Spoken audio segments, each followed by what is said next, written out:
মানে যখন আমি মাধ্যমিক পরীক্ষার আগে থেকে আমার বাবা হঠাৎ ব্লাইন্ড হয়ে যান এবং 36 বছর 35 বছর ব্লাইন্ড ছিলেন, তারপর মারা যান।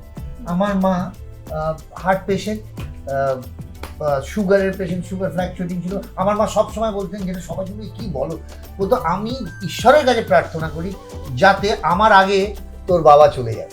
মানে কেন বলতো, কেন উনি যাতে কারোর বোঝা না হয়ে দাঁড়ায়। তাহলে তোর বাবাকে দেখা, আমি মাঝে মাঝে রেগে গিয়ে বলতেন, তোমার কি মনে হয় আমি ইরেসপন্সিবল, আমার কোনো দায়িত্ব নেই? বলতো হ্যাঁ হয়তো আছে, নিশ্চয়ই আছে, তোর বাবা হিসেবে, তোর ছেলে হিসেবে বাবার প্রতি দায়িত্ব আছে, কিন্তু আমি বউ হিসেবে যে দায়িত্ব আছে হিসেবে নিতে পারছি। আমার পরে মনে হয়েছিল ঠিক তাই হয়েছিল, কিন্তু অবাক কাণ্ড যে আমার বাবা 2017 মারা গেলে, আমার মা মারা গেলে 2020-তে। এবং আমি সত্যিই তখন দাঁত থাকতে মানুষ দাঁতের মর্ম বোঝে না। 2020-তে যখন আমি মনে করলাম আমার বাবা মা নেই, তখন মনে হলো আমার পৃথিবীতে একলা, আমি ওকে পাশে নিয়েই বলছি, আমার মানে আমার বলতে কোনো দ্বিধা নেই।